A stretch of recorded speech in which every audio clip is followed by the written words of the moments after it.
আসসালামু আলাইকুম রাহমাতুল্লাহ। ভাই আমরা যখন নতুন মোবাইল কিনি, ঠিক আছে, নতুন মোবাইল কেনার পরে থেকে তিনটা সেটিংস কিন্তু অন করা থাকে ভাই। এই তিনটা সেটিং যদি বন্ধ না করেন আপনি যে কোনো সময় বিপদে পড়ে যাবেন। তো আপনি বিশ্বাস করতেছেন না, আমি দেখাচ্ছি আপনাদেরকে, একদম লাইভ প্রুফ দেখাবো। অবশ্যই এই তিনটা সেটিংস অফ করে দেন, না হলে কিন্তু আপনার যে কোনো সময় বিপদ আসতে পারে। তো কিভাবে সেটিংস গুলো বন্ধ করেন আমি দেখে দিচ্ছি। তার আগে বলবো, এরকম ইম্পর্টেন্ট ভিডিও পেতে আমাদের আইডিকে ফলো দিয়ে রাখুন। আর এই ভিডিওটি শেয়ার দিয়ে রাখুন, পরবর্তী সময় আপনারা যখন এই কাজটা করবেন দেখে দেখে করতে পারবেন। শেয়ার করে আপনার টাইম লাইনে রেখে দেন। তো কিভাবে করবেন আমি দেখাচ্ছি। প্রথমে আপনি যে কাজটা করবেন, আপনার মোবাইলের সেটিং এ যাবেন।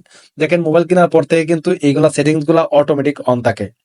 যেহেতু মার্কেটে বিভিন্ন কোম্পানিগুলা মোবাইলগুলা সেরে থাকে, তো সেক্ষেত্রে তাদের লাভের জন্য অনেক কিছু অপশন অন করে দেয়। তো সেক্ষেত্রে আমি প্রথমে আমার মোবাইলের যে সেটিং আইকন রয়েছে সেই সেটিং আইকনে ক্লিক করব। ক্লিক করে দেওয়ার পর আপনি স্ক্রল করে নিচে আসবেন। আসার পর এখানে দেখতে পাচ্ছেন গুগল নামে একটা অপশন রয়েছে, দেখেন গুগল। জাস্ট এই গুগল অপশন একটা ক্লিক করবেন। জাস্ট আমি এখানে ক্লিক করলাম। এখানে ক্লিক করার পরে আমি আপনাকে দেখাচ্ছি, আপনি অবশ্যই একটু ফলো করবেন। দেখেন এখানে দেখতে পাচ্ছেন Google manage your Google account, just এখানে একটা ক্লিক করবেন। ঠিক আছে, এখানে ক্লিক করে দিলাম। এখানে ক্লিক করে দেওয়ার পরে এখানে স্ক্রল করে দিকে আসবেন। আসার পরে এখানে দেখতে পাচ্ছেন ডাটা এন্ড প্রাইভেসি, জাস্ট এখানে একটা ক্লিক করবেন। এখানে ক্লিক করলাম। ক্লিক করার পরে এখানে স্ক্রল করে আপনাকে নিচে আসতে হবে। আসার পরে এখানে দেখতে পাচ্ছেন একটা অপশন রয়েছে, ওয়েব অ্যান্ড অ্যাপ অ্যাক্টিভিটি। ভালো করে দেখেন, ওয়েব অ্যান্ড অ্যাপ অ্যাক্টিভিটি মানে আপনার ওয়েবসাইট। অনেক সময় আমরা গুগল ক্রোম ব্রাউজারে ঢুকি, গুগলে ঢুকি, বিভিন্ন ব্রাউজারে ঢুকি, বা অনেক সময় আমরা অনেক অ্যাপস ওপেন করি, অ্যাপসে আমরা লগ ইন করি, অনেক কাজ করে থাকি। তো এই অপশনটা যদি অন থাকে তাহলে ভাই এই যে ওয়েবসাইট গুলা বা আপনার আমাদের মোবাইলের যে অ্যাপস বা সফটওয়্যার গুলা, এরা কি করে আমাদের বিভিন্ন হিস্টোরি গুগলকে ট্রান্সফার করে দেয়। তো অবশ্যই আপনাকে যে কাজটা করতে হবে, এখানে ক্লিক করে এটা অফ করে দিতে হবে। এখানে ক্লিক করবেন। ক্লিক করার পরে আমি আপনাদেরকে পর্যায়ক্রমে দেখাবো, আপনারা অবশ্যই এই কাজগুলো করে নেবেন। জাস্ট একটু স্ক্রল করে নিচে আসবেন। আসার পরে এখানে দেখতে পাচ্ছেন টার্ন অফ, জাস্ট এই অপশনে একটা ক্লিক করবেন। তো আমি এখানে ক্লিক করে দিলাম। তারপরে এখানে দেখতে পাচ্ছেন turn off step one, just এখানে ক্লিক করবেন। এখানে ক্লিক করে দেওয়ার পরে আপনি দেখতে পাচ্ছেন এখানে রয়েছে ওকে একটা অপশন রয়েছে, জাস্ট এই ওকে অপশনে একটা ক্লিক করে দিবেন। এখানে ক্লিক করে দিলাম। ক্লিক করে দেওয়ার পরে আবার দেখতে পাচ্ছেন এখানে লেখা রয়েছে your activity has been delete, মানে আপনি যে অ্যাক্টিভ থাকতেছেন, কি কি কাজ করতেছেন সবকিছু কিন্তু এখান থেকে অপশনটা অফ থাকবে বা ডিলেট থাকবে। জাস্ট আমি এখান থেকে ওকে অপশনে ক্লিক করে দিলাম। ওকে, জাস্ট আমরা এখান থেকে বের হয়ে যাব। বের হয়ে যায় একটু অপেক্ষা করলে দেখবেন এখানে পাঁচ, দেখেন এটা অটো এখান থেকে বন্ধ হয়ে গেছে। এখন আপনি যে কাজটা করতে হবে, নিচে দেখতে পাচ্ছেন লোকেশন হিস্টোরি। তো এই কাজ, এটার কাজ কি, অনেকে প্রশ্ন করবে এটার কাজ কি। এটার কাজ হলো আপনি কি করতেছেন না করতেছেন, কোথায় যাচ্ছেন, কি করতেছেন, বাজারে যাচ্ছেন নাকি ব্যাংকে যাচ্ছেন, না টাকা উঠাচ্ছেন, নাকি বাথরুমে যাচ্ছেন, কোন জায়গা যাচ্ছেন, সব হিস্টোরি কিন্তু লোকেশন অটো সেভ করে রাখতেছে ভাই, অটো সেভ করে রাখতেছে। তো অবশ্যই যে কাজটা করতে হবে, এখানে ক্লিক করতে হবে। এখানে ক্লিক করে সেম আগের নিয়মে আপনি নিচে আসবেন। আসার পর এখানে দেখতে পাচ্ছেন টার্ন অফ, জাস্ট এখানে ক্লিক করবেন। এখানে ক্লিক করার পরে দেখতে পাচ্ছেন turn off step one, just এখানে ক্লিক করবেন। এখানে ক্লিক করার পর এখানে দেখতে পাচ্ছেন গুগল ওকে, জাস্ট এই ওকে অপশনে একটা ক্লিক করে দিবেন। জাস্ট আমি এখানে ওকে অপশনে ক্লিক করে দিলাম, আবারও ওকে অপশনে ক্লিক করে দিলাম। এখন যদি ব্যাক অপশনে আসি, দেখেন এখানে এটা কিন্তু পাস হয়ে যাবে, মানে বন্ধ হয়ে গেছে, এটাও বন্ধ হয়ে গেছে, এটাও বন্ধ হয়ে গেছে। এখানে দুইটা অপশনের কাজ শেষ। আমি বলছিলাম আপনাকে তিনটা অপশনের কথা। যাই হোক, আমি একটু স্ক্রল করে নিচে আসবো।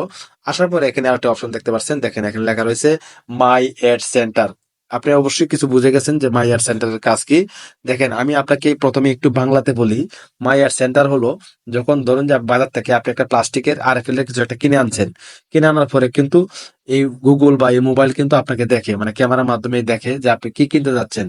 তখন ওই হিসাবে আপনি যখন ফেসবুকে, ইউটিউবে বা গুগলে বিভিন্ন সফটওয়্যারে ঢোকেন, ঢোকার পরে কিন্তু ওই রিলেটেড ভিডিও অ্যাডভার্টাইজ কিন্তু আপনার সামনে চোখে চলে আসে, মানে আপনার স্ক্রিনে শো করে। তো এখন আপনি মনে মনে ভাববেন যে কি ভাই, গতকালকে একটা প্লাস্টিক আরএফএল এর প্লাস্টিক কিনে আনলাম, আজকে আবার আমাকে প্লাস্টিকের অ্যাড দেখাচ্ছে। গতকালকে আমি একটা মাছ কিনে আনলাম, আজকে মাছের অ্যাড দেখাচ্ছে। গতকালকে আমি একটা কাপড় কিনে আনলাম, আজকে কাপড়ের অ্যাড দেখাচ্ছে। তো এটার কাজ হলো, আপনি এখান থেকে কি করবেন, এই যে দেখেন আমি উপরে দেখাচ্ছি, দেখেন ক্লিক করে দিলাম। করে দেওয়ার পর এখানে দেখতে পাচ্ছেন এটা অন রয়েছে। দেখেন এখানে কিন্তু control the input use for ad, দেখেন এখানে control the input use for ad, মানে আপনার জন্য এড তারা এখানে দেখে রাখে, ওই হিসেবে দেখে তারা আপনাকে এড দেয়। তা সেখানে ক্লিক করবেন। দেখেন ক্লিক করার পরে এখানে কিন্তু প্রোডাক্ট গুলা দেখাচ্ছে। দেখেন আপনি কি কি করেন, আপনি সারাদিন কি কি প্রোডাক্ট কিনবেন বা আপনার কি প্রয়োজন, তারা এইভাবে কিন্তু তারা এখানে এড দিবে। তো যা হচ্ছে আমি এখান থেকে টার্ন অফ করে দিব। অফ করে দেওয়ার পরে দেখেন এখানে অফ করে দিলাম। তারপরে দেখেন নিচে অপশন দেখাচ্ছে গট ইট, এখানে ক্লিক করে দিলে দেখেন পার্সোনালি এড আর অফ, মানে তারা এখানে দেখাচ্ছে preference and my ad center been delete, মানে তারা আমি আর যাই করি না কেন তারা আমাকে আর এড দেবে না। তো এভাবে কিন্তু আপনারা প্রত্যেকটা অপশন কিন্তু এভাবে চাইলে বন্ধ করে দিতে পারেন। তো ভিউয়ার্স, আজকের ভিডিওটা এই ছিল আজকের ভিডিও। আশা করি আপনাদের অনেকটাই উপকার আসবে। দেখেন প্রত্যেকটা অপশন কিন্তু এখানে অফ দেখাচ্ছে। লোকেশন হিস্টোরি অফ, তারপরে ওয়েব অ্যাক্টিভিটি অ্যাপ অফ, তারপরে এখানে মাই অ্যাড সেন্টার এটাও কিন্তু অফ দেখাচ্ছে। তো অবশ্যই এটি অফ করে দিবেন, না হলে ভাই আপনার এই সমস্যা হবে। এই সেটিংস গুলো জেনে রাখা ভালো। ভালো থাকবেন আজকে এই পর্যন্তই। যদি ভিডিওটি ভালো লেগে থাকে অবশ্যই একটা লাইক দিবেন, আর কমেন্ট করে জানাতে ভুলবেন না নেক্সটে আপনি কি নিয়ে ভিডিও চান। অবশ্যই আপনার কমেন্টটা মেনশন করে আমি ভিডিও তৈরি করব। ভালো থাকবেন। আল্লাহ হাফেজ।